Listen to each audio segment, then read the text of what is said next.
éramos todos muchachos, rabiosamente uruguayos, perdidamente inocentes, por no decir medio nabos, devotos de la celeste, amantes del mate amargo, convictos impenitentes, por creer que pasando el faro no había más mundo ni gente y que Dios era uruguayo.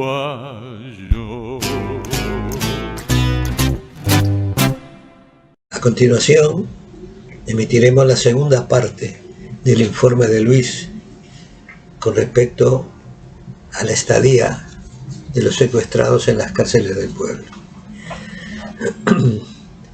Dice Luis: concepto claro de que la conducta de cada uno de nosotros delante de los prisioneros, en lo personal y en lo político, es el espejo en que ellos ven permanentemente a la organización. Instalación en las paredes de la cárcel de carteles que resuman algunos de los elementos básicos para el manejo de los compañeros que recién comienzan las tareas. 1. La cárcel del pueblo es un medio de administración de justicia revolucionaria. 2. El primer maltrato a un detenido es el primer escalón hacia la tortura. 3. El trato humano, la conversación, etc., son el remedio más eficaz con que contamos para evitar la destrucción psíquica del detenido. A partir de este intercambio todavía perfectible, ha ganado notoriamente en eficacia la atención de los detenidos en cuanto a la claridad con que vemos las cosas y la firmeza y uniformidad con que las vamos realizando. Punto C. Hemos recargado el peso de las tareas sanitarias en lo preventivo para mantener sanos a los detenidos y no arriesgar trabajo, esfuerzo y desprestigio político con la aparición de enfermedades que podemos evitar. Para ello realizamos: 1. Controles físicos periódicos con exámenes clínicos y o de laboratorio. 2. Psicoterapia de apoyo con ritmo variable según los casos, en sesiones de 1 hora de duración con intervalos que oscilan entre 5 y 15 días. 3. Procuramos el intercambio político con los prisioneros en forma de que racionalice la situación general, individual y del movimiento, llegando a sentirse partícipe, aunque pasivo, del proceso histórico de la revolución, aliviando así la angustia de sentirse un engranaje despersonalizado. Punto 4. Procuramos la realización con los guardias de juegos recreativos, conversaciones sobre temas autorizados, etc. Punto 5. Tratamos de introducir e inducir a la realización de labores artísticas o artesanales, dibujo, pintura, escritura, etc. Punto 6. Sistematizamos el ejercicio físico intenso y calculado para cada caso particular. 7. Adecuamos la cortina musical para evitar la irritación nerviosa improducente. Punto 8. En lo intelectual, lecturas y charlas sobre temas históricos, filosóficos, religiosos y políticos, tratando de transmitir la línea en todos los terrenos. Todos estos matices de las actividades preventivas tienen como finalidad evitar fenómenos psicopatológicos y enfermedades somáticas dependientes de la angustia y tensión nerviosa de las que hemos tenido desagradables ejemplos: infartos, estracítolis, asma, gastroduodenitis, etc. En la tarea sanitaria asistencial hemos tenido, cuando así se creyó necesario, la colaboración de compañeros especialistas y permanentemente conseguimos los medicamentos más avanzados de que disponemos en el país: ansiolíticos, antidepresivos, antihipertensivos, vasodilatadores, anabólicos, antiasmáticos, etc. Resumen de la situación actual y algunas sugerencias. A. Es innegable el rol educativo que ha tenido la riquísima experiencia del desarrollo de la cárcel del pueblo sobre todos los que hemos participado en ella. Todos los compañeros, cada vez más conscientes de la responsabilidad y confianza que se deposita en ellos, tratan de responder al máximo de sus posibilidades personales. B. El trato de los detenidos ha llegado en algunos casos al equilibrio casi ideal entre la disciplina y firmeza imprescindibles y el trato respetuoso del ser humano, que también nos es imprescindible. C. En los 2 últimos meses, 2 detenidos han elaborado alegatos de autodefensa ante los cargos de que son objetos para ser presentados ante el Tribunal del Pueblo, lo que implica no solo la aceptación, sino la integración consciente al mecanismo administrador de justicia por parte de los prisioneros. Pienso que debemos analizar la relación Tribunal del Pueblo-prisionero, porque la realidad nos demuestra que los detenidos han asimilado plenamente que están allí por causas concretas por las cuales deben responder y saben ante quién responden.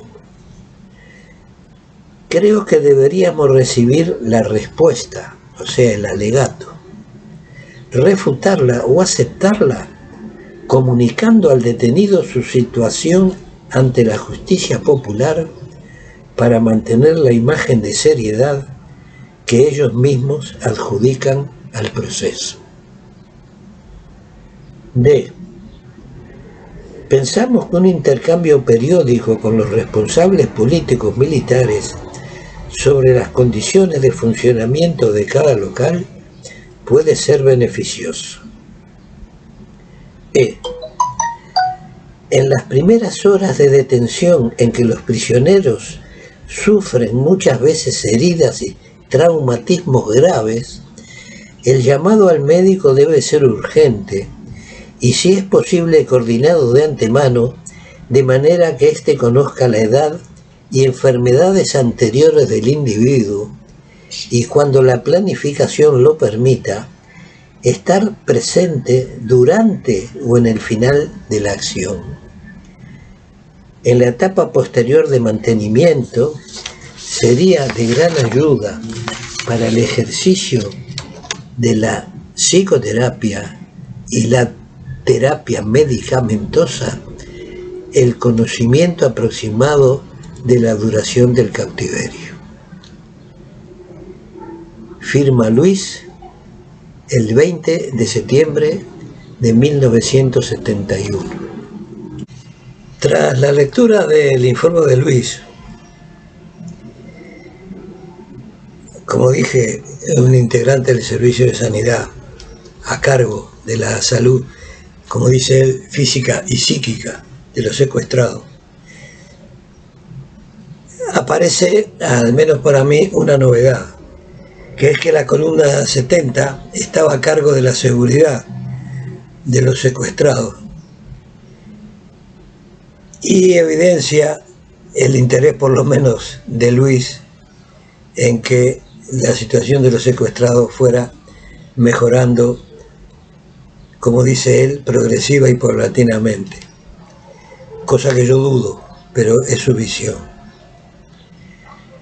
Luis hace una mención especial a la salud física y psíquica y al trato sufrido por Pellegrini y Gianpietro, el trato como lo llama, el Tano como lo llama. Este fue un caso en el que yo tuve que actuar personalmente, porque cuando el MLN decidió canjear a Pellegrini mediante la publicación en La Mañana y el Diario, publicaciones de Cepsa, de las que Pellegrini era accionista principal, de la publicación de un manifiesto elaborado por el mismo MLN, más la entrega de 1 millón de pesos para la escuela de Villa García y otro 1 millón para la caja de auxilio de la Caja de Obreros del Frigorífico Nacional, la columna 70 todavía no existía. Pellegrini estaba secuestrado en una casita en la calle Caunabó 255, alquilada por Héctor Juan Bels Rodríguez, integrante de la columna 5, bajo la responsabilidad de Fernández Huidobro. El comando de dicha columna, Juan Carlos Román Lederman, Héctor Méndez y Sofía Fayet, contrarios a la liberación de Pellegrini, manifestaron su intención de mantenerlo secuestrado. Luego de varias discusiones, conseguí su aceptación de la medida acordada, que era liberarlo, y se me permitió acceder compartimentado a la casa citada, en la calle Caunabó. Allí me encontré con Pellegrini, alojado en una carpa instalada en el comedor de la casa. Le anuncié la negociación que emprenderíamos y su puesta en libertad consiguiente. Me indicó con quienes debía ponerme en contacto y a continuación sus quejas acerca del trato sufrido. Dadas las circunstancias, oculté mi malestar, ya que no quise que en un rapto de enfrentamiento con sus custodias les dijera que la dirección del MLN tomaría medidas contra quienes habían procedido de esa manera, cosa que yo le había prometido. Años más tarde, sabré que en un primer momento estuvo unos días cautivo en un pozo cavado en la misma tierra. Dice Luis en su informe que esos problemas habían sido superados, junto a las condiciones de habitabilidad. Teniendo en cuenta las condiciones en que se encontraron Pereira Reverbel y Frick Davis al ser rescatados, la pregunta que surge de inmediato es: ¿en qué condiciones estuvieron Jackson, Ferrés y Berenbaum secuestrados con anterioridad? Y el mismo Pellegrini y Gianpietro. Acerca de Jackson dice Luis que este resultado aceptablemente bueno para la obtención del cual el prisionero colaboró en un 50% con su gran autodisciplina y voluntad, se debe además a algunos cambios de los procedimientos. ¿Tuvieron Ferrés y Berenbaum esa capacidad? Recordar que Jackson era un miembro del M1 inglés. Era una persona, por lo tanto, formada para resistir condiciones especiales. No creo que el resto de los secuestrados del MLN hubieran podido superar o hayan podido superar esas condiciones. Nos dice también, acertadamente, que el primer maltrato a un detenido es el primer escalón hacia la tortura, y que la falta de relación humana habitual o agradable para contraponerla a la nuestra, que sobre todo en las primeras semanas siente como hostil, el desconocimiento del tiempo y la gran limitación en el espacio vital, sumadas a la más perfecta monotonía ambiental y a la imposibilidad personal para modificar ese ambiente, destruyen literalmente en días o semanas, de acuerdo con la resistencia personal del detenido, a cualquier individuo que no cuenta con la asistencia más desarrollada que podamos darle en las condiciones actuales en que estamos trabajando. Pese a su aparente empeño en darle a los secuestrados el mejor trato y las mejores condiciones, Luis desconoce que el MLN, por las condiciones en que estaba trabajando, no podía darle a sus víctimas las condiciones que él reclama, y que la persistencia en mantener secuestrados en tales condiciones fue una muestra del desprecio con que el MLN trató a sus prisioneros, entre comillas, y que las cárceles del pueblo, lejos de ser un medio eficaz de ejercer justicia revolucionaria, no han sido otra cosa que instrumentos de tortura. ¿Qué hubiera pasado con nuestros prisioneros si no hubieran sido liberados por las Fuerzas Armadas? Es esta una pregunta que nos deberíamos hacer todos quienes integramos alguna vez el MLN al reclamar por las condiciones en que nosotros estuvimos detenidos. En cuanto a la pretendida justicia revolucionaria, nos dice Luis que en los 2 últimos meses 2 detenidos han elaborado alegatos de autodefensa ante los cargos de que son objeto para ser presentados ante el Tribunal del Pueblo, lo que implica no solo la aceptación, sino la integración consciente al mecanismo administrador de justicia por parte de los prisioneros.